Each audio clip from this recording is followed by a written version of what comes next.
poor girl says, "When I grow up, I'll pay you back." Millionaire speechless after her request. The rain hadn't stopped in hours. It pounded against the windshield like tiny fists, blurring the view of the long, winding road. Daniel Armand, the reclusive billionaire, tapped impatiently on the steering wheel, glancing at the time glowing on the dashboard. He hated delays. He hated unexpected detours even more, but what he hated most was what he saw next. Through the fogged glass, standing in the downpour with a paper-thin dress soaked to her bones, was a little girl no older than 8. She wasn't crying. She wasn't screaming. She was just standing there, drenched, shivering, and holding a plastic bag tightly to her chest like it contained her entire world. Daniel pulled over instinctively, against his better judgment. He stepped out, umbrella snapping open, his Italian loafers sinking into the muddy roadside. "Hey," he called out, his voice slicing through the rain. "Are you alone? Where are your parents?" The girl looked up. Her eyes were the strangest mix of defiance and exhaustion, wide, round, and too old for her tiny face. "My mum told me not to talk to strangers," she said. Daniel knelt beside her, eyeing the thin red scratches on her ankles, the fraying hem of her dress, the faded bruise on her arm. Something inside him stirred, a feeling he hadn't allowed himself to feel in years. Pity. "You shouldn't be out here, it's dangerous," he said, softer this time. She clutched the bag tighter. "I'm going somewhere." "Where?" "To find someone rich, someone who can help us just this once." Daniel blinked. "And what would you tell this rich person?" She looked him dead in the eye, her lips trembling from the cold. "I'd say, when I grow up, I'll pay you back, I promise." A silence fell between them, louder than the rain. Daniel couldn't move, couldn't speak. Because in that exact moment, without warning, without logic, he felt something crack open inside him. Something he'd buried for nearly 20 years. This girl. She looked exactly like someone he once knew. Daniel's hands trembled slightly as he guided the girl into the back seat of his black Range Rover. The heat blasted on as soon as the door closed, fogging the windows with warm breath. She didn't speak, only clutched her plastic bag and stared ahead with a resilience that unsettled him. As he drove, he couldn't help glancing at her through the rearview mirror. Those eyes, brown, deep, unmistakably familiar, made his stomach churn with something dangerously close to recognition. "What's your name?" he finally asked, trying to soften his tone. "Lena," she said simply. "Lena Alvarez." Alvarez. He gripped the steering wheel tighter. That name had once meant something to him. Had haunted him in hospital corridors, in unread letters, in a trembling voice that had once said, "If you leave now, you'll never see her again." Daniel swallowed. "And your mother? Where is she now?" "She's sick. She can't walk today. That's why I went alone." Lena glanced down at her feet, bare and blistered. "I told her not to worry. I'd find someone who wouldn't say no this time." The car rolled to a gentle stop near a pharmacy, but Daniel didn't get out immediately. Instead, he turned to face her fully. "Has anyone ever helped you before?" Lena hesitated. "Sometimes, but they never come back." She looked out the window. "They always say, 'sorry,' with a smile." Her words hit him like ice. He had used that smile before, years ago, when it was easier to run than to face what he'd broken. He looked at her face again, tracing the line of her jaw, the slope of her nose. So familiar. Too familiar. Do you remember your father?" he asked, barely breathing. Lena blinked. "I never met him. Mama says he left before I was born." Daniel's chest tightened. The answer didn't surprise him, but hearing her say it, brought back things he wasn't ready to face. She turned to him suddenly. "Why are you helping me?" Daniel didn't have an answer, at least not one he could say aloud. "I just wanted to make sure you're safe." Lena studied him, eyes narrowing like she could see the truth beneath his polished exterior. "You don't look like someone who helps people for free." He smiled faintly, defeated. "Maybe I used to be someone else." A long pause. Then Lena whispered, "Maybe you used to be someone good." And for a moment, Daniel couldn't breathe. Because that one sentence, spoken so gently by a child who had no idea who he truly was, pierced through all the layers he'd built. He looked away, ashamed. But her voice followed softly, just above the hum of the engine. "You look like someone who left." The drive back to her neighborhood felt like descending into a forgotten memory. Rows of rusting rooftops, cracked sidewalks, and the faint scent of fried dough mixed with damp laundry clinging to the air. Daniel hadn't been in this part of the city for over 2 decades, but the further they drove, the more his surroundings began to feel familiar, like faded photographs developing in reverse. Lena pointed. "Turn left at the yellow wall. Then it's the green door with the broken knob." Daniel pulled up beside a crumbling concrete house. He could already hear the low coughs from inside before they even reached the door. Lena rushed ahead and pushed it open. "Mama, I found someone. He didn't say no." The interior was dimly lit, the walls stained with time. A woman lay on a mattress on the floor, thin and pale, wrapped in blankets that looked older than the girl. Her eyes fluttered open, and the moment they met Daniel's, something changed in her face. Her lips parted slightly, not in recognition but in caution. Daniel stepped closer, but it felt like crossing a minefield. "You're her mother." The woman coughed, then nodded weakly. "Yes, I'm Elena." The name struck him like lightning. Elena Alvarez. He had known an Elena once, a summer affair when they were both too young, too stupid, too alive. She had been fiery, stubborn, wild in all the ways he wasn't.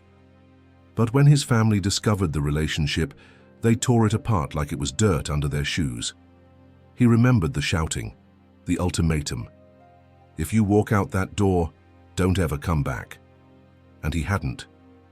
Daniel stepped back slightly, his throat tightening. I brought your daughter back." She was alone. Elena gave a slow, grateful nod. "She's brave. Too brave." Lena knelt beside her mother, pulling the blanket closer around her. "He asked if I remembered my dad." "I told him you said he left." Elena's eyes met Daniel's. This time recognition sparked. Not instant, but slow, painful recognition. The kind that seeps into your bones and makes your past impossible to outrun. She didn't speak. Neither did he. The silence screamed louder than any words. Then Lena, oblivious to the war of memories erupting between the adults, pulled something from her plastic bag, a folded napkin. Inside it, 3 coins and a crumpled dollar. She held it out to Daniel. "This is all I have," she said, "but I'll give you more when I grow up, I promise." Daniel stared at the tiny offering in her hand, and something in him shattered completely. Because he knew. This wasn't just some strange child needing help. This was his daughter. Daniel stood frozen, staring at the coins in Lena's small hand as if they were glowing. 1,000 questions rushed through his mind, but none could form into words. Elena shifted on the mattress, her breathing shallow, her gaze pinned to him like a ghost from a life he thought he'd buried. "You didn't know," she said quietly, her voice hoarse but steady. He looked at her, eyes wide. "Why didn't you tell me?" Her expression hardened. "You didn't want to know. You made that clear." Daniel's face twisted in confusion. "I was 20. My parents threatened to cut me off. I thought, you never answered my letters." "I never got your letters," she snapped. "They came back marked return to sender, and I never had a number for you. After a while, I stopped hoping." He stepped back, rubbing his temple as the weight of it all began to crush him. "So you raised her alone, all these years?" "I did what I could." Her voice cracked. "But I got sick. No insurance, no help. Lena, she grew up with nothing." Daniel's eyes fell on Lena again. She was watching them now, sensing that something big was happening but not quite understanding the gravity. The coins were still in her hand. Elena continued, softer this time. I never told her who you were. I didn't want her to feel abandoned by someone she never met. He swallowed hard. But she looks just like... I know. Elena nodded slowly. Every time I see her face, I see you. A creaking sound interrupted the tense silence. From the kitchen, an older woman appeared. Elena's neighbor, perhaps. She eyed Daniel with suspicion. Who's this? No one, Elena said quickly, but the woman wasn't convinced. She walked over and put her hand on Lena's shoulder. You okay, baby? Lena nodded, still holding out the coins. He helped me. The woman's eyes narrowed. People like him don't help for free. Daniel's jaw tightened. I don't want anything. The woman stepped closer, protective and firm. Then why are you here? Why now? Daniel didn't answer. He couldn't, because the truth was too ugly to speak aloud. He hadn't come here for closure. He hadn't come to help. He'd just taken a wrong turn on a rainy road, and fate had dragged him back to the one secret he never knew he left behind.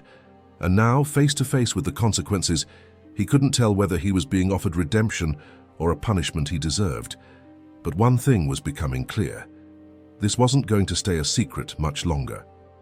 Later that evening, after Lena had fallen asleep beside her mother, Daniel sat alone on the worn sofa near the broken window. He stared into the darkness outside, rain now reduced to a mist. The house was quiet except for the soft hum of a leaky faucet and Elena's labored breathing. It was the kind of silence that forced you to listen to your own thoughts, and his was screaming.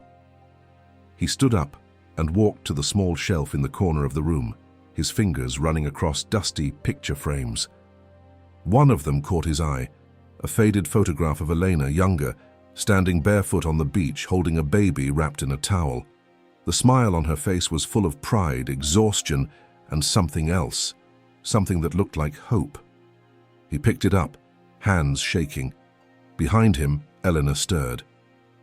I never stopped loving her, she said, eyes half open, even when I couldn't give her enough. Daniel turned slowly. You shouldn't have done this alone. Elena gave a tired smile. I didn't have a choice. He stared at her, the old anger rising, not at her but at the people who had made them believe this was impossible, his family, his father, the system that praised wealth and punished the poor for trying to survive. Elena, she's mine, isn't she? She hesitated. Then quietly, yes. The word hit him with the weight of every year he had missed, every birthday, every scraped knee, every school play, every bedtime story, every moment he would never get back. I want to help, he said suddenly. I want to make things right. You can't undo the past. I know. He sat down beside her. But maybe I can give her a future. Elena's eyes searched his face, looking for sincerity. Then she nodded slowly. She deserves one. Just then, Lena stirred in her sleep and mumbled something under her breath. Daniel leaned in, listening. She whispered, He came back. Daniel's heart clenched.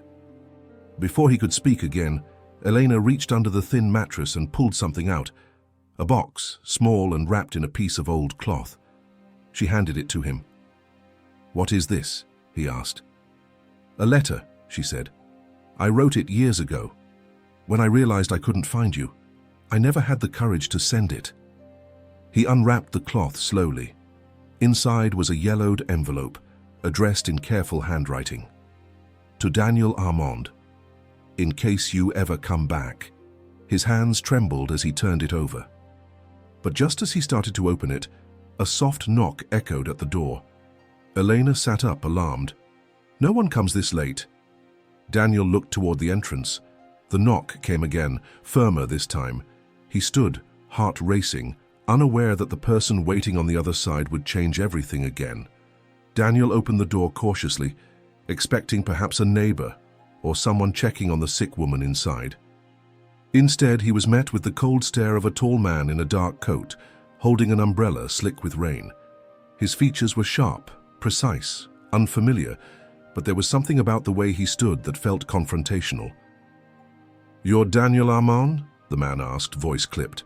Daniel hesitated. Yes. Who are you? The man reached into his coat and pulled out a wallet, not with money but with a plastic badge. Joaquin Morales, Child Protective Services. Daniel's spine straightened. CPS, why are you here? I received an anonymous tip that a child from this household was seen alone in a storm this morning, barefoot, asking strangers for help. His eyes narrowed. That's considered neglect, Mr. Armand. Daniel's throat tightened. I was the one she approached. She didn't know who I was.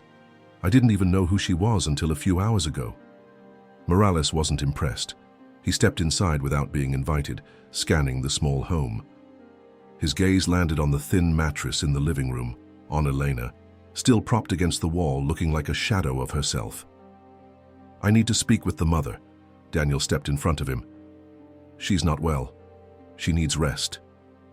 That child was out there alone, Morales said, voice rising. That's not something we overlook. Eleanor spoke up weakly. It was just once, I swear to you. I was too weak to walk. She begged me to let her go. Morales turned his attention to her. And what exactly did you think would happen? That a child that small could fix your problems? Daniel's voice turned sharp. She wasn't trying to fix anything. She was trying to survive. Morales looked between them. And you, what's your involvement? You say you're the father. I just found out tonight. Convenient timing. Daniel's fists clenched. I'm not letting you take her.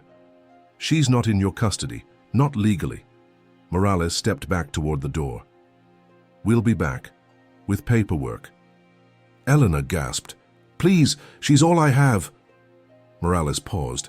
His expression softened, just a little. Then I suggest you get help. Fast. As the door closed behind him, Daniel turned back to Eleanor, fury and dread battling in his chest. They'll take her, she whispered. Not if I stop them, Daniel replied, already pulling out his phone. But deep down, he knew it wouldn't be that simple. Because once the system gets involved, the truth alone is never enough. Daniel didn't sleep that night. While Lena curled up on a thin mattress beside her mother, he sat at the kitchen table, his phone glowing dimly in the dark. His contact list was filled with powerful names, lawyers, executives, politicians, but none of them felt right. This wasn't a corporate crisis or a PR nightmare. This was about a little girl who had his eyes and no one to protect her. By morning, Elena was worse. Her skin had a pale gray hue, and her cough had deepened. Daniel made her tea with trembling hands, watching her closely. You need a hospital, he said quietly. Elena shook her head. They'll separate us. They'll say I'm unfit. You're not unfit. You're sick. It doesn't matter, she rasped. They'll use it against me. Daniel crouched beside her, his voice thick with guilt. Why didn't you tell me sooner? Eleanor's eyes glistened. Because I hated you for leaving, for not fighting harder. And then, time passed. And I thought maybe it was better this way. Less confusing for her. Daniel ran a hand through his hair. She's not confused. She's brilliant. And she's stronger than both of us. At that moment, Lena walked into the room, rubbing her eyes. She looked between them, then to Daniel. Are you staying? Daniel stood slowly. If you want me to. Lena nodded once. Mama needs help. He smiled faintly, his heart aching. Then I'll stay. After breakfast, what little they had, Daniel took Lena for a walk around the neighborhood, hoping to clear his head and think. As they passed a bakery, Lena stopped, pressing her nose to the glass. I come here sometimes to smell the bread, she said. It's warm. It makes me feel full. Daniel's chest tightened. He bought her 2 fresh rolls and a small juice box. As they sat on a nearby bench, Lena looked up at him with cautious curiosity. Are you rich? He nodded slowly. Yes. Then why were you driving here yesterday? I got lost, but maybe I was supposed to. Lena was quiet for a while. Then she reached into her pocket and pulled out something folded carefully, a small drawing in crayon. It showed 3 stick figures, 1 woman in bed, 1 little girl, and 1 man standing tall. I drew this last week, she said. Mama asked who the man was. I said, I don't know yet. Daniel's throat closed. She pointed to the stick figure and said softly, "But I think it was you." And in that moment, he knew he could never leave again. Later that afternoon, Daniel found himself back in the office of an old contact, Rafael Cordero, a veteran family attorney known for his cold precision and brutal honesty. Rafael had once handled a messy inheritance battle for Daniel's family, back when Daniel still cared about money more than people. Now, he was here for something that truly mattered. "She's your biological daughter?" Rafael asked, scanning a notepad. Daniel nodded. "I want to get custody, or at least make sure CPS doesn't take her away." Rafael looked up sharply. "You think it's that simple? You walk in after 9 years and expect the court to hand her over? I didn't know she existed," Rafael sighed. "And that's the problem. There's no paperwork, no paternity acknowledgement, no legal connection." "I'll take a test. I'll do whatever it takes." Rafael tapped his pen on the desk. "Even then, the mother is alive. If she loses custody, they'll look for a relative, but not you, not unless Elena names you as the father officially." Daniel leaned forward. "She will. She wants what's best for Lena." "Good," Rafael said, "but you'll need more than good intentions. CPS will use Elena's illness, the poverty, the fact that the child was wandering alone, all of it. We have to get ahead of this." Daniel rubbed his eyes. "Tell me what to do." "First, we get the DNA test started, quietly. Second, you need to prove you're stable, willing, and that you have a relationship with the girl. And third," Rafael hesitated, "you need to prepare for a custody hearing, which means digging through your past, hers, everything." Daniel nodded grimly. "I can handle it." As he left the office, his phone buzzed. A message from Elena. "Lena is asking for you. She had a nightmare." Daniel's pace quickened. He arrived at the house just as the sun dipped below the rooftops. Inside, he found Lena sitting at the table, eyes wide with lingering fear. "What happened?" he asked gently. She pointed to a small broken doll on the floor. "I dreamed someone took Mama away, and I couldn't stop them." Daniel knelt beside her. "That won't happen." "You promise?" He hesitated for the briefest moment, then nodded. "I promise." Lena leaned into him without a word, her tiny arms wrapping around his neck. And for the first time in his life, Daniel Armand felt like he belonged to something real, something fragile, something worth fighting for. But even as he held her close, he couldn't shake the sense that time was running out, and that the next move would determine everything. The next morning brought an unexpected visitor. Daniel opened the door to find a woman in her 50s, well-dressed, composed, and carrying an air of subtle authority. Her hair was pinned neatly, her scarf expensive, and her smile practiced. He knew that smile. It was the kind reserved for high society luncheons and courtroom negotiations. "Daniel," she said, stepping forward as if she owned the place. "It's been a long time." He froze. "Mother." Viviane Armand entered without waiting for an invitation, her eyes scanning the modest home with polite disdain.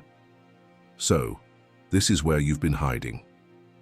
Daniel closed the door behind her, bracing himself.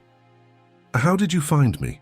"I have eyes everywhere," she said with a shrug, "and when word reached me that you were seen in this neighborhood, with a child, well, I had to come see for myself." He crossed his arms. "What do you want?" She turned to him with a chilling calm. "To help, of course." Daniel laughed, bitter and sharp. "You want to help me? Since when?" Viviane's expression didn't change. "You're still my son, and now you've found yourself tangled in a very delicate situation." "Her name is Lena," he snapped, "and she's my daughter." Viviane's face barely flinched, but something shifted in her eyes. "Then you should be careful. Do you have any idea what people will say? That you fathered a child with a girl from the slums? That you abandoned her and now you're suddenly the hero? I don't care what people say." "You should," she said, voice tight. "You represent the Armand legacy, and this scandal, if handled poorly, could ruin everything your father built." Daniel stepped closer. "Is that what you came here for, to manage the optics?" Viviane lowered her voice. "No, I came here to tell you that if you're serious about claiming this child, you need to be smart. Do it legally, quietly, or let someone else handle it. Someone with more resources, more control. He blinked. You're offering to take custody. She didn't deny it. Daniel's voice turned cold. You want to take her away from her mother? From me? Vivian tilted her head. From a dying woman who lives in poverty. Yes, I do. It's what's best for the child. Daniel shook his head slowly, disbelief twisting his features. You haven't changed at all. Vivian straightened. And you're still naive. He opened the door. Leave. She looked at him for a long moment, then walked past with a parting shot. Think carefully, Daniel. Sentiment makes poor fathers. As the door closed, Daniel stood in silence, fury rising like smoke in his chest. For the first time since this began, he realized he wasn't just fighting the system. He was fighting his own blood. That evening, Daniel returned to the small bedroom where Elena lay resting. Her breathing was more labored now, her skin pale against the dull blue bedsheet. Lena sat beside her, coloring quietly, casting worried glances at her mother every few minutes. Daniel stepped in slowly, holding a paper bag from the pharmacy and a folder tucked under his arm. Elena opened her eyes and gave him a weak smile. You came back. I always will, he said softly, kneeling beside her. I got your prescription. And something else. He placed the folder on the bed and opened it to reveal a signed statement, a notarized affidavit declaring Daniel as Lena's biological father. Elena, this gives me standing in court. It's the first step to protect her. Her eyes flickered to the document, then to Lena. She doesn't know yet. I won't tell her unless you want me to. She hesitated. Do you think she'll be angry? Daniel shook his head. I think she already knows. Some part of her always knew. Eleanor's eyes filled with tears. I wanted her to have a chance at a good life, not just survival. Daniel leaned closer. Then let me fight for that, not just in court, in real life. Eleanor reached out, her hand trembling, and touched his cheek. You're not the boy I remember. No, he said, I'm not. She looked at Lena, who was now watching them with quiet curiosity. Then maybe it's time. Daniel turned to Lena and patted the space beside him. She climbed onto the bed, resting her head on her mother's arm. Sweetheart, Eleanor whispered, there's something we need to tell you. Lena looked from her mother to Daniel, sensing the seriousness in their faces. Daniel took a breath. Lena, I didn't just meet you yesterday. I've known your mother a long time. A long time ago, we were very close. Lena tilted her head. Like friends. Daniel smiled. More than friends. And we had you. But I didn't know. I promise you, I didn't know. She frowned slightly, her eyes searching his face. You're my dad? Daniel's voice broke. Yes. She didn't answer right away. Instead, she looked at her mother, who nodded, tears falling silently. Then, slowly, Lena reached into her small backpack and pulled something out. It was a bracelet made of string, faded, childlike, knotted with effort. I made this when I was 6, she said. I told Mama it was for someone who was lost but might come back. She held it out. For you. Daniel took the bracelet with shaking hands and slipped it onto his wrist.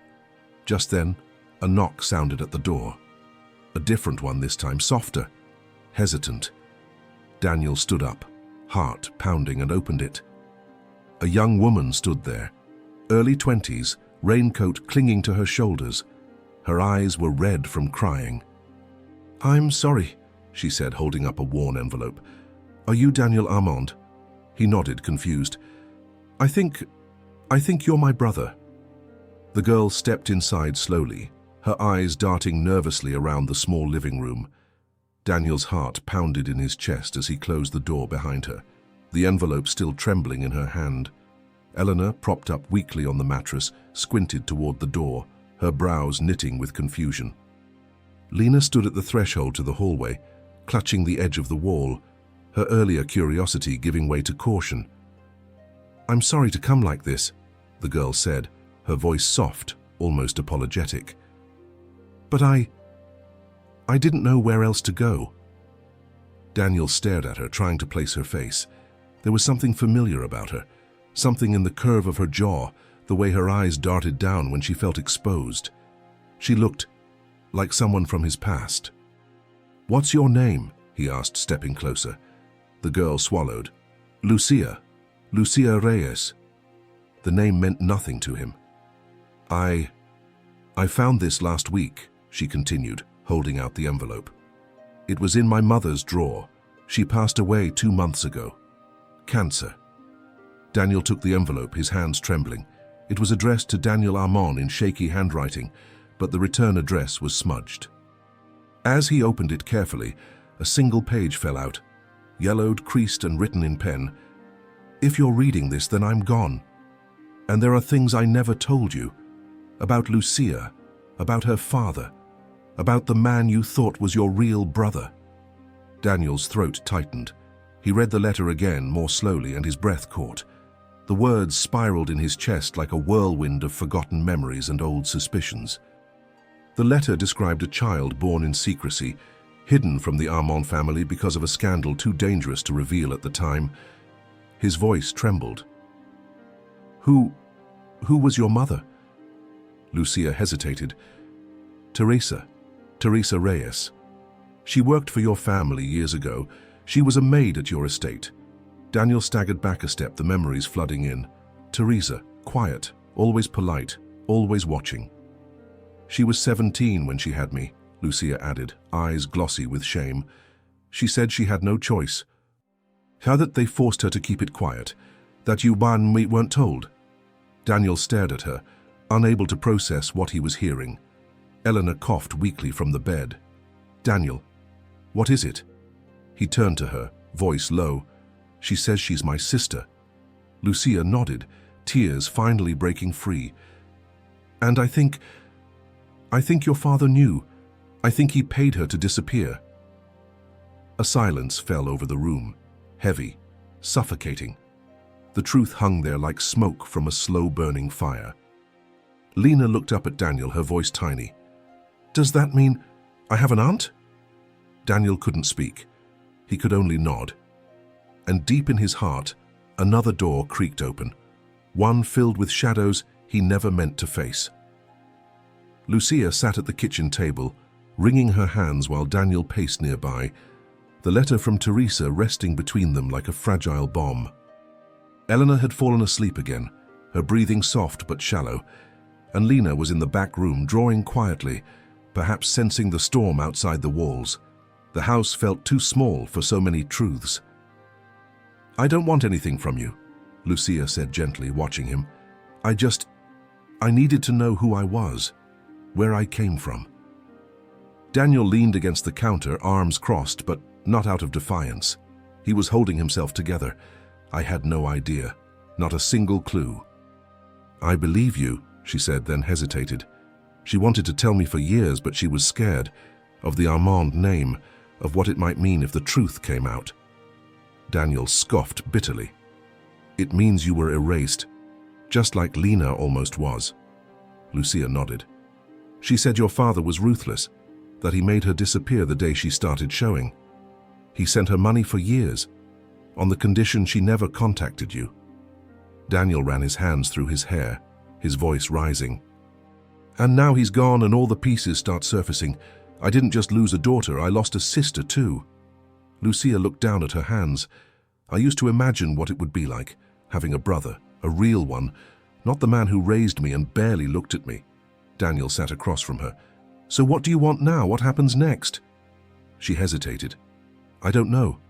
I'm not here to demand a place in your life, but I think Lena deserves to know she's not alone. That her family is bigger than she thinks." A silence followed, deep, reflective. Then Daniel whispered, "Maybe we both do." The front door creaked suddenly and both turned toward it. It was Morales, again, the CPS agent, this time with a different energy, less formal, more burdened. "I'm not here to take anyone," he said quickly. "Not yet." Daniel stood slowly. Then why are you here? Morales sighed. To warn you. Someone filed a formal petition. Someone powerful, with influence. Daniel's heart dropped. Who? Morales hesitated. Your mother. Lucia sat back in shock. Daniel's voice was ice. She wants to take my daughter. She filed an emergency petition to assume temporary guardianship on the grounds that the child's current environment is unstable and medically unsafe. Daniel felt the rage pulse through his veins. She's trying to erase another child, just like she erased Lucia. Morales glanced at Lucia, confused, but said nothing. I need time, Daniel said. You've got 72 hours, Morales replied. Then a judge will decide who Lena belongs to. And with that, he left. Daniel turned to Lucia, fire in his chest. This time, he said, we fight back. The house became a war room. Daniel and Lucia sat shoulder to shoulder at the kitchen table. Papers spread out before them. Medical records, birth certificates, Raphael's custody guidance, and Teresa's letter. Every word, every document now held weight, as if truth alone could fight the machine Viviane Armand had set in motion. In the next 72 hours, a judge would determine whether Lena stayed with her mother and biological father, or was pulled into the cold, curated world of the Armand legacy. Elena slept through most of the preparations, her strength fading faster than anyone wanted to admit. Lena stayed close, watching everything silently, her drawings becoming darker. Storm clouds, tall buildings, small figures alone on streets. Daniel wanted to tear each one apart, but he didn't. They were windows into her heart. At one point, Lucia turned to him, her eyes scanning the medical folder. Elena needs care, Daniel, real care. I know, he said, but she won't go to a hospital. She's afraid if she leaves Lena, she won't come back. Lucia nodded. Then we need to bring help here. They made calls. Nurses, clinics, private physicians. Finally, a young nurse agreed to come in the evening. No questions asked, paid in cash. Daniel arranged it without blinking. That afternoon, he received a message from Raphael. Court hearing confirmed. 10:30 a.m. Friday. Family court downtown. I'll meet you there. Bring everything. Daniel stared at the screen, knowing the clock had started ticking. Later, as he folded Lena's drawings and placed them carefully in a folder, she approached him with something small in her hand. It was a photograph, faded and bent at the corners. Daniel's breath caught. It was Elena, young, laughing, her arm around a man whose face was half turned away. Not him. Is that your father? He asked gently. Lena shook her head. No, that was Mama's friend. He helped her when I was little. But he left too. Daniel stared at the photograph. Another ghost. Another man who had stepped into Elena's life and vanished. Lena looked up at him. Are you going to leave? His voice cracked. Never. You promise? I do. She reached into her pocket again and pulled out something else. Smaller this time. A key. Rusted. Old. I found this in Mama's sewing box, she whispered. It has your name on it. Daniel frowned, turning the key over. Etched on the side was a tiny engraving. A.R., his initials, but not in his handwriting, not in his style. Lucia walked over, puzzled. Where did that come from? Daniel stared at the key. He had no idea. But something told him. Whatever it opened might lead to answers none of them were ready for.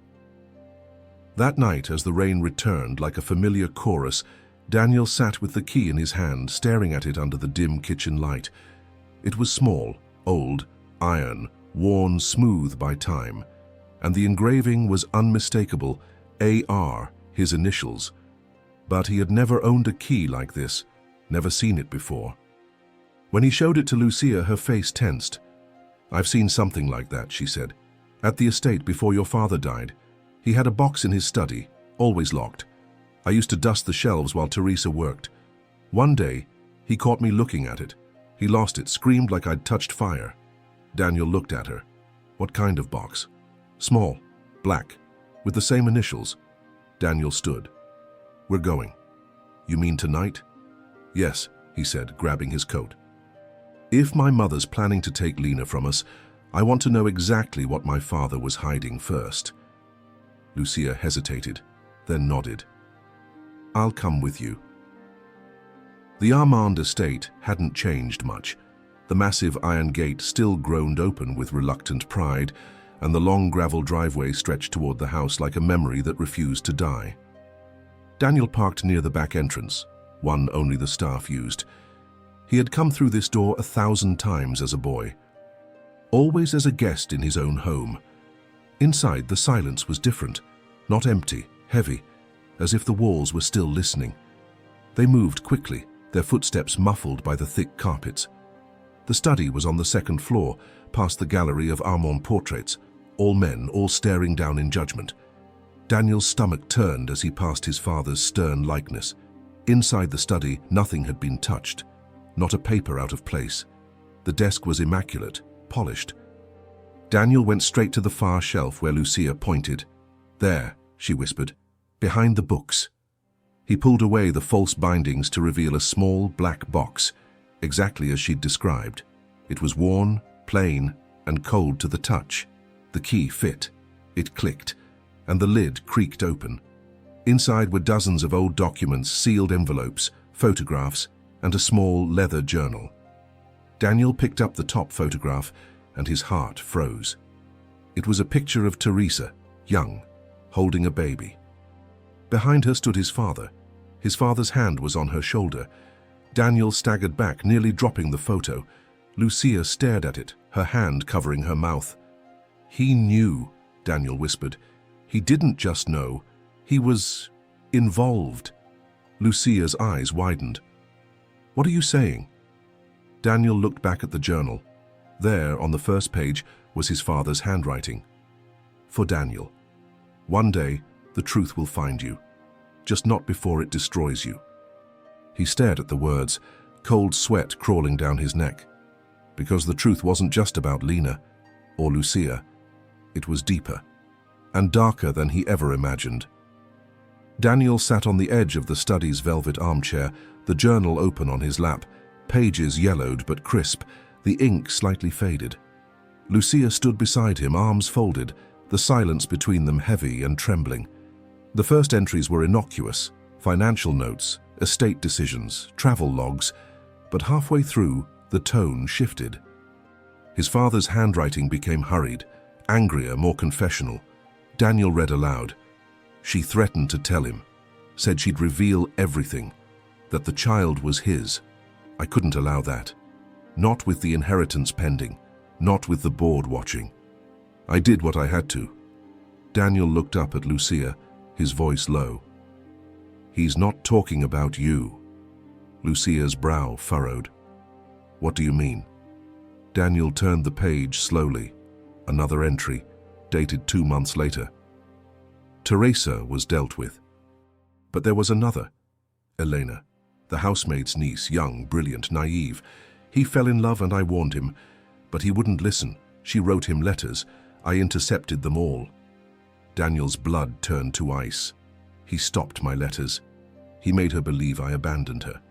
Lucia sat down slowly, her eyes wide with shock. He tore your family apart. Twice. Daniel kept reading. The girl, Lena, is likely his, but she cannot be acknowledged, not without scandal. I've paid for her silence once. But if she resurfaces, I'll pay again. Daniel slammed the journal shut, his chest heaving. Lucia whispered, he planned everything, every separation, every lie. Daniel nodded, numb. He paid Elena to disappear. He bought Teresa's silence, and when it didn't work, he buried everything in this box. Lucia looked at him. You need to show this in court. He shook his head. No, not yet. Why? Because this isn't just evidence, it's a weapon. And once I use it, there's no turning back. Not for me, not for Lena, not for Elena. Lucia swallowed. Then what will you do? Daniel stood slowly, sliding the journal back into the box. I'll fight the legal way first, for custody, for my daughter.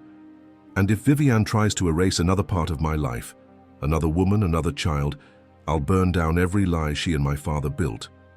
As they left the study, Daniel took one last look at the portrait of his father. There was no fear in his eyes anymore, only fire. But just as they reached the front door, Daniel's phone buzzed. A message from the nurse. "Come quickly, it's Elena. She's not responding." The ride back was a blur. Daniel sped through the wet city streets, windshield wipers swiping violently as his mind raced faster than the engine. Lucia sat in the passenger seat, silent, white-knuckled, clutching the black box with the journal inside. Neither of them spoke. There was nothing left to say that could prepare them for what might be waiting. As Daniel pulled up to the curb outside Elena's home, the nurse was already waiting at the door, her face pale under the porch light. She stepped back to let them in, her voice low and urgent. "She's breathing but shallow, unconscious. Her pulse is weak. I've done what I can. You need to get her to a hospital, now." Daniel rushed to the mattress. Elena lay there, still and ghost-like, her face damp with sweat, her breath a thin whistle. Lena knelt at her side, tears streaking her cheeks, whispering, "Wake up, Mama, please wake up." Daniel dropped to his knees. "Elena, can you hear me?" No response. His throat closed. "We have to move her." The nurse nodded. "I called an ambulance. It's on the way, but you may not have much time." Lena clutched her mother's hand like it was the only thing anchoring her to the earth. Daniel wrapped an arm around her, pulling her gently into his chest. "I've got you. We're going to help her." Lucia stood at the doorway, one hand over her mouth, the other still holding the journal tight against her chest. Then the sirens pierced the night. Red and blue lights painted the cracked walls of the little home as the paramedics rushed in. Questions, flashlights, equipment, orders shouted over each other. "She's in cardiac distress. Oxygen's dropping. Start compressions. On my count. 1, 2, 3. Daniel stood frozen. Lena's sobs cut through the chaos like glass. He could do nothing. Nothing but watch as the woman he had once loved more than anyone in the world was pulled back from the edge by strangers with gloved hands and practiced urgency. And then, a faint beep. A rhythm. "She's stabilizing." The paramedics moved swiftly, lifting Elena onto a stretcher. Daniel turned to Lena, crouching to meet her eyes. "They're going to take her to the hospital, sweetheart. You'll come with me, okay?" Lena nodded through her tears. As the stretcher rolled past, Elena's eyes fluttered open, barely. She saw Daniel. Her lips moved, almost imperceptibly. Daniel leaned close. She whispered, "Don't let her go." And then she was gone again, into the ambulance, into the night. Lucia placed her hand on his shoulder. Daniel turned to her, jaw tight. "I won't let her go," he said. But deep inside, he knew. The hardest part hadn't even begun. The hospital room was dim and sterile, its silence broken only by the steady beeping of the heart monitor. Elena lay still beneath thin white sheets, her face pale but peaceful. Machines surrounded her, keeping her breathing regular, keeping her heart stable. Daniel stood beside the bed, hands in his pockets, while Lena sat curled up in a chair near the window, clutching her mother's scarf like a blanket. A doctor entered quietly, clipboard in hand, his face grave but gentle. "She's stable for now," he said, addressing Daniel, "but the infection has spread to her lungs. If we hadn't acted tonight, she wouldn't have made it through the night." Daniel nodded, his voice low. "Will she wake up?" "It's possible," the doctor replied, "but we can't predict how long she'll remain unconscious. Her body's been under strain for months, years even." Daniel looked over at Lena, then back at the doctor. "And the treatment?" "She needs a clean environment, proper medication and rest, and she can't go back to that house." "I understand." After the doctor left, Lucia joined Daniel by the bedside, her voice soft. "We need to prepare for the hearing tomorrow." Daniel looked at Elena. "I know. We have her signature on the affidavit. Your DNA results are in. Raphael says we have a strong case, especially with proof that your mother filed the petition without ever visiting the child." But Viviane doesn't lose," Daniel finished bitterly. Lucia nodded. "And she's not coming to negotiate. She's coming to win." Daniel clenched his jaw. "Then I won't fight fair either." Later, Back at the house, Daniel packed Lena's clothes quietly while she rested on the mattress with Lucia, who told her a story in soft tones. The girl was quiet, calm, but Daniel knew the fear was still under the surface, clinging like dust in her lungs. When he finished packing, he pulled out the box from the estate, the black one with the journal. He stared at it for a long time, considering. This could destroy everything Viviane was building. But if it came out in court, it would drag the Armand name through public disgrace, and Lena would be in the middle of it. He closed the lid and slipped it back into his duffel bag. As he was about to leave the room, Lena looked up. "Is Mama going to wake up?" Daniel walked over and knelt beside her. "She's strong like you." Lena nodded, pressing her small hand into his. "She told me once, even if she's not with me, I'll always be her girl." Daniel swallowed hard. "You always will be." Then she asked the question that stopped his heart. "If I lose her, will you still stay?" He looked into her eyes, his eyes, and whispered, "Nothing could ever make me leave you again." But as he held her close, the storm outside the window grew louder, and he knew the courtroom wouldn't be much different. Friday morning arrived wrapped in tension. The courthouse loomed gray and silent, the kind of place where decisions were made in hushed tones and lives could shift with a signature. Daniel stood outside the entrance, his hand resting on Lena's shoulder, Lucia at his side. Raphael approached from across the plaza, dressed in a navy suit, folders clutched to his chest, his expression unreadable. "You ready for this?" he asked. Daniel nodded. "As I'll ever be." Raphael glanced at Lena, then back at Daniel. "The judge we're facing is tough but fair. She's known for favoring continuity and the emotional bond between child and guardian, so it could work in your favor. But Viviane has influence. She's already submitted character witnesses, former nannies, family employees, even a pediatrician she never used." Daniel clenched his jaw. "Of course she has." "She's painting the picture of a broken, dangerous environment," Raphael added. "And she's using Elena's condition as the centerpiece of her argument." Daniel turned to Lucia. "You're sure you want to testify?" Lucia nodded. "I want to look that woman in the eye when the truth is spoken." Inside, the courtroom was stark and clean. The judge, a woman in her 60s with kind but sharp eyes, sat at the front, already reviewing the files before her. Viviane sat on the opposite bench, composed and cold, dressed in all black, like she was mourning something or someone. Her attorney sat beside her, polished and rehearsed. Daniel held Lena's hand as they took their seats. The girl squeezed tighter than he expected. The hearing began.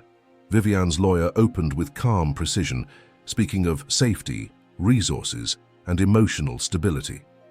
He emphasized Elena's illness, the neighborhood, the missed school enrollment records, the lack of formal guardianship. Then Viviane took the stand. Her voice was smooth, but every sentence dripped with subtle cruelty. "I only want what's best for my granddaughter. She deserves structure, education, medical care, not a life built on impulse and sentiment. My son is many things, but he's never raised a child, and this woman," she glanced at Eleanor's medical file, "is unable to provide anything anymore." Daniel watched, seething but stayed silent. Then it was his turn. He took the stand, voice clear but passionate. "I didn't know she was mine, but the moment I did, I didn't walk. I ran to her. I haven't missed a day since. I've sat by her mother's hospital bed. I've helped her with school, with sleep, with hope. And that little girl doesn't just need a guardian. She needs someone who won't leave." The judge nodded thoughtfully, scribbling notes. Then Lucia was called. She stepped forward, hands steady, and began. "I'm here today because this family," she said, looking at Viviane, "has a history of hiding the truth. I'm proof of that. I'm the daughter of Teresa Reyes, conceived under silence, erased from the family story because I didn't fit the narrative. And now, this child, Lena, is facing the same fate." Viviane's face darkened, but Lucia didn't flinch. "We're not stains to be hidden," she said. "We're their children, and we deserve to be seen." The room fell silent. The judge looked between them, Daniel, Lena, Lucia, then glanced at Vivian. And then she said, "I need a short recess. There's something I must review." As she rose and exited the room, Daniel exhaled, but he knew it wasn't over yet, not even close. The recess stretched longer than expected. Daniel stood near the window in the courthouse hallway, watching the slow drift of traffic outside, his thoughts spinning in a storm of hope and fear. Lucia sat nearby, quietly reviewing her testimony, while Lena leaned against his side, tired from the long morning and the tension that hung in the air like fog. Raphael approached, his voice low. "The judge is reviewing both the medical reports and the affidavit Elena signed. If she sees the emotional connection between you and Lena as genuine and not just strategic, it could tip things in our favor." Daniel turned to him. "You sound cautious." "I always am," Raphael replied, "especially when someone like Vivian Armand is involved." Just then, the doors to the courtroom opened. The bailiff gestured for everyone to return. Daniel took Lena's hand, steadying his breath as they re-entered the room. The judge was already seated, a thick file open before her. When everyone was settled, she spoke. "I have reviewed the submitted documents, medical records, and all testimonies. What is clear is that Lena Alvarez has lived most of her life in difficult but loving circumstances. Her mother, despite financial and health limitations, has provided care and emotional support far beyond what her environment allowed." Vivian stiffened. The judge continued. "Mr. Armand has presented a compelling case. Though late to the child's life, his efforts since discovering her existence have been consistent, committed, and, most importantly, recognized by the child herself." Lena looked up at Daniel, her hand tightening. "However," the judge added, her tone sharper now, "it's also clear that this case has been clouded by family influence, secrecy, and disturbing attempts at control, most notably from the petitioner." Vivian raised an eyebrow but said nothing. The judge looked directly at her. "You failed to visit the child. You failed to consult the mother or the father. Your petition appears less motivated by concern for Lena's welfare and more by legacy protection." Vivian opened her mouth, but the judge raised a hand. "I'm not finished." A tense silence fell. Then the judge turned to Daniel. "Do you have anything to add before I give my decision?" Daniel stepped forward. "Only this. I'm not here to fight my mother. I'm here to fight for my daughter. She didn't ask to be born into any of this, but she deserves a chance to grow up loved, not leveraged." The judge nodded, then addressed the court.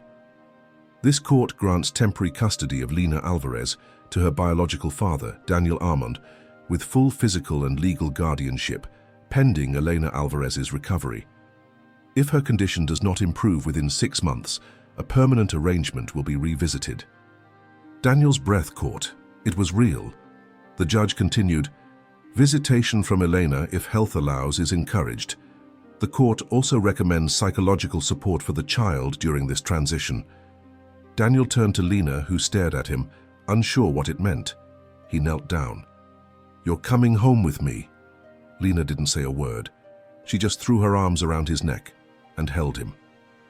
From across the room, Vivian stood silently, her face blank. But Daniel could see the crack beneath the surface. As he turned to leave, Lena's voice broke the silence. She looked at Vivian. "Why didn't you come visit me?" The words hung in the air. Vivian didn't answer. She simply turned and walked away. Back at the hospital, the air felt different, softer, lighter. For the first time in days, Daniel didn't feel like he was carrying the weight of a collapsing world on his shoulders. He held Lena's hand as they walked through the hallway, Lucia just behind them. The nurse at the front desk gave a gentle nod as they passed, recognition without words. Elena's room was quiet, save for the rhythmic beeping of the monitors.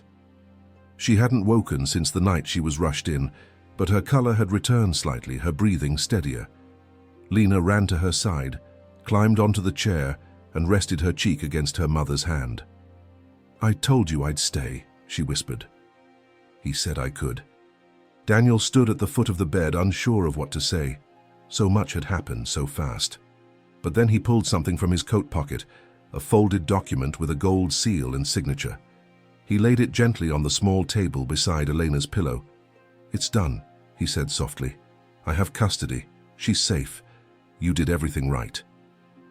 Lucia stood behind him, clutching her own copy of the court order. "And Viviane walked away," she added.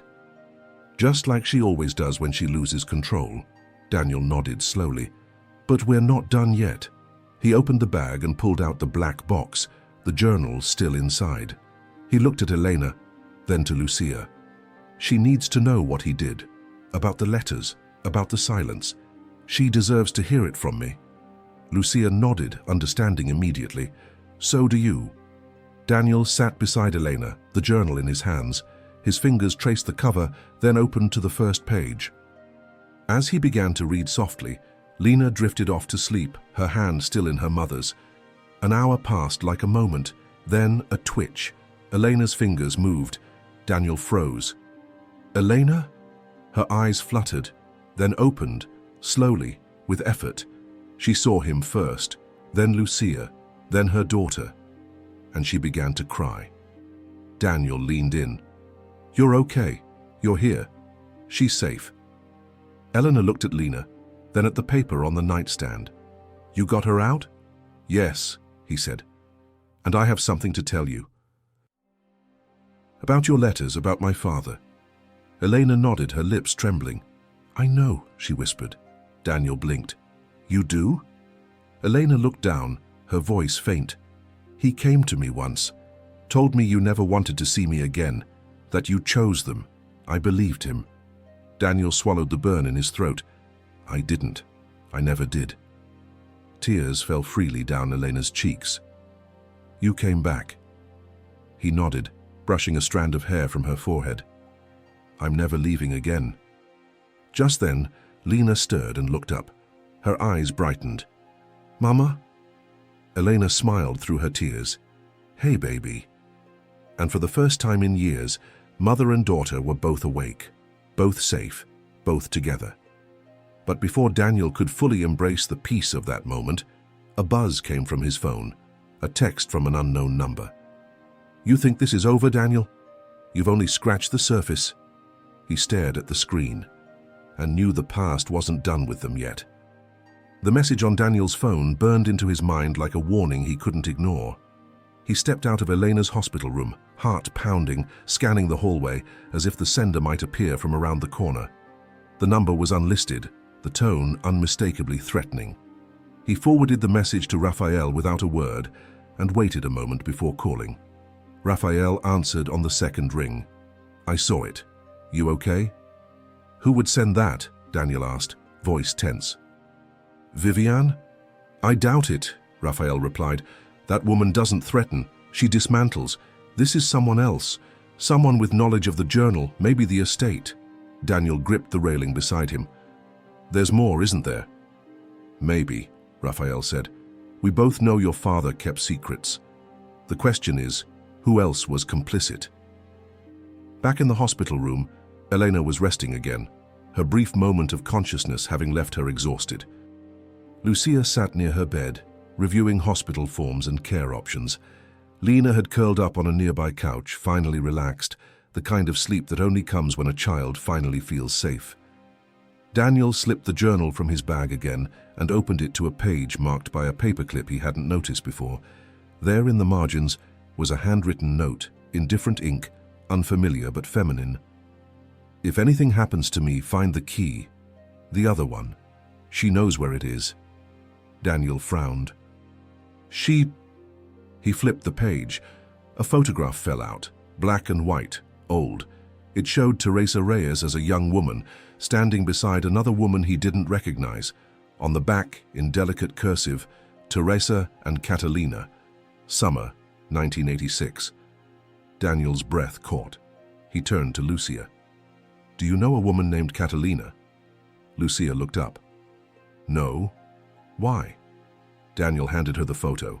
She examined it carefully, then slowly widened her eyes. "Wait. I think she's the one who visited my mom in her final weeks. Not family, just quiet, protective. She came by every few days, said she used to work with her. Do you know where she is? Lucia thought for a moment. I remember something. She left a card once, said if I ever needed answers to come find her. Daniel's eyes sharpened. Where? Lucia pulled out her phone and scrolled through her photos. Finally, she found an image she'd taken months ago of a handwritten card resting beside a small bouquet of lilies. It read, Catalina A. Archivo Familiar Calle Luna 14. Daniel stood up. I'm going there. Lucia looked uneasy. Alone? Daniel nodded. I need to know what else he buried, and why someone's trying to warn me away from it. Lucia handed him the journal. Be careful. You've already dragged enough ghosts out of the dark. As Daniel left the hospital, one thought echoed in his mind. Every answer came with a price, and the next one might cost more than he was ready to pay. Calle Luna was a narrow, crooked street, tucked between aging apartment buildings and small artisan shops, the kind of place the city had forgotten, yet time had preserved in soft sepia tones. Daniel parked a block away and walked the rest of the distance, the journal tucked under his arm and his nerves a slow burn under the surface. He stopped in front of a weathered blue door with a small brass plaque, Archivo Familiar, Catalina A. No hours posted, no buzzer, just a knock. He raised his hand and tapped 3 times. Moments later, the door opened. Catalina was older than the photo suggested, maybe in her 70s now, but her posture was straight, her eyes sharp.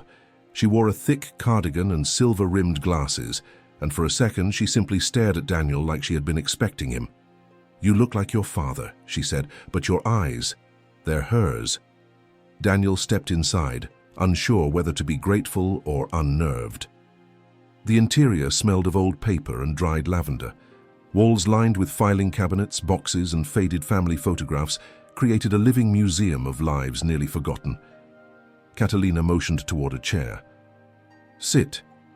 You came for the truth, I assume. Daniel lowered himself cautiously. Did you know Teresa? Catalina nodded. She was like a daughter to me. I worked for your family for 20 years. I saw everything. The lies, the fear, the things no one was allowed to say out loud. Daniel opened the journal. This says you know where the second key is. Catalina reached for a small drawer behind her desk. She opened it slowly, reverently, and withdrew an envelope, yellowed, sealed with wax. She slid it across the table. Teresa left this for Lucia. I never gave it to her. I wasn't sure she was ready. Daniel opened the envelope with trembling hands. Inside was a letter, written in Teresa's elegant cursive.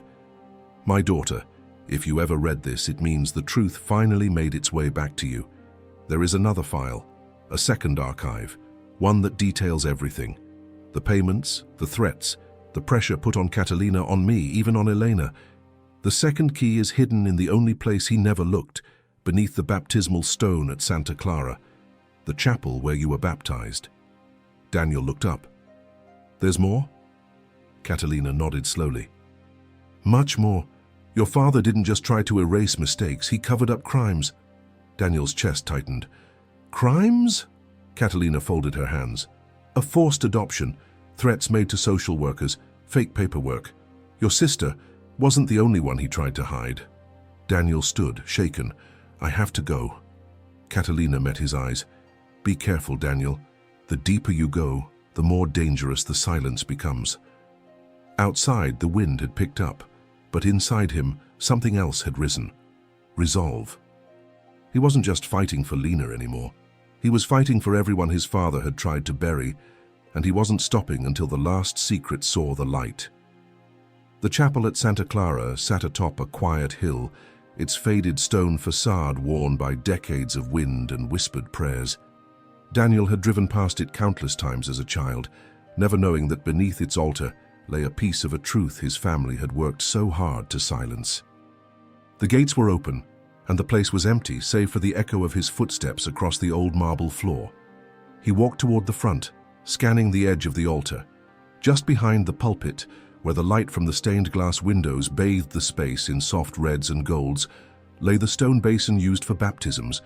It was large, cracked slightly at the base, unremarkable to anyone else. Daniel knelt beside it, heart pounding, and pressed his fingers along the underside of the stone. It took several minutes, but then a soft click. A panel slid loose.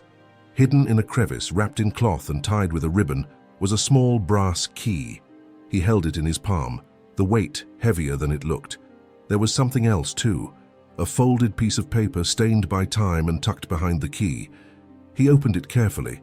To whoever finds this, the second archive is kept at the notary's vault, Carle Bronze, deposit box number 2111. The key opens the box. Only one copy exists. Use it wisely. What's inside can either destroy a legacy or finally give peace to the ones he left behind. Daniel swallowed hard. Outside, the sky had begun to darken, clouds rolling in like a warning. He slipped the key and the letter into his coat pocket and turned to leave the chapel. As he stepped through the door, his phone buzzed. It was Raphael. He answered immediately. "Where are you?" Raphael asked, breathless. "Santa Clara, why?" "You need to come to the hospital, now." Daniel's heart dropped. "Is it Elena?" "No, it's not. She's okay, but someone's there asking for you, demanding to see you." Daniel began walking faster toward his car. "Who?" There was a pause. Then Raphael said, "Your brother." Daniel stopped in his tracks. "My what?" Raphael's voice dropped. "He says his name is Adrian, says he's your father's son, born to someone else. Hidden." Daniel gripped the door handle of his car, stunned. "Another one?" he whispered. "Yes," Raphael said. "And he brought something with him, something he says changes everything." As Daniel slid behind the wheel, wind whipping through the cracked windows of the chapel, he knew the final truth wasn't waiting in a vault. It was already on its way to find him. The hospital was in chaos when Daniel arrived. Not in the clinical sense, there were no alarms, no stretchers rushing down corridors, but in the way that silence becomes its own kind of emergency. Lucia met him at the entrance to Elena's floor, her face pale, eyes wide with disbelief. "He's in the waiting room," she said quietly. "Raphael's with him. And Daniel. He looks like you." Daniel moved down the hall without speaking. Every step felt heavier, like the floor was shifting beneath him. When he opened the door to the family lounge, the man sitting inside stood up slowly. He was tall, lean, early 30s. His hair darker than Daniel's, but his posture, the way he stared straight into Daniel's eyes, was unmistakable. A reflection with different shadows. "You're Daniel," he said, voice calm, rehearsed. Daniel nodded. "And you're Adrian." The man stepped forward. "Adrian Loretto. My mother was Sophia Loretto. She worked with your father, briefly. At least that's what she always said." Daniel's stomach twisted. "Let me guess. He paid her off too." Adrian nodded slowly. "He told her I would never be accepted, that the Armand name had no room for accidents. He gave her enough money to disappear, but she kept records, photos, letters, bank transfers. She told me everything before she died." Daniel turned to Raphael, who stood quietly in the corner holding a thick envelope. "He brought documentation," Raphael said. "DNA, financial records, even a birth certificate. There's no denying it, Daniel. He's your half-brother." Daniel sat heavily in the chair across from Adrian. "Why now?" Adrian's eyes darkened. "Because your father's secrets didn't just hurt you, or Lucia, or Teresa, or Elena. He hurt all of us, and now someone's trying to finish what he started." Daniel narrowed his eyes. "What do you mean?" Adrian reached into his coat pocket and pulled out a photograph, grainy, zoomed in, clearly taken without consent. It was a picture of Lena, holding Daniel's hand, outside the courthouse. "This was sent to me 3 days ago. No return address, just this note attached." He handed Daniel a small slip of paper. "The girl is his weakness. Make him pay." Daniel's hands shook. Lucia stared. "So this isn't just about bloodlines. Someone's trying to hurt her." Adrian nodded. "Someone who knows what we're uncovering. Someone who doesn't want it to surface." Daniel stood, fire rising behind his ribs. Then we bring it into the light. All of it. The second archive, the files, the photos, the letters. Adrian's jaw tightened. I'll help you. Lucia stepped forward. So will I. Daniel looked between them, his sister and his brother. Strangers, bound by secrets, now allies. We're not just children of the same man, he said quietly. We're the truth he tried to bury. As the room fell silent, a nurse peeked in. She's awake, she said. Eleanor's asking for all of you. And in that moment, Daniel realized, before they faced the world again, they had to face her. Together. Eleanor's hospital room was quiet, the light from the late afternoon sun casting golden shadows across the floor. She looked fragile, but her eyes were clearer than they'd been in days. When Daniel stepped in, followed by Lucia and Adrian, she sat up slightly, a flicker of surprise crossing her face at the sight of the unfamiliar man. Who's this? She asked softly. Daniel stepped closer. Eleanor, this is Adrian, my half-brother, another one my father tried to erase. Eleanor's gaze shifted to Adrian, studying him. There was no shock, only a tired understanding. I'm so sorry, Adrian said gently, for what he did to all of us. Eleanor gave a faint nod, her eyes drifting to Lucia. There are so many of you now.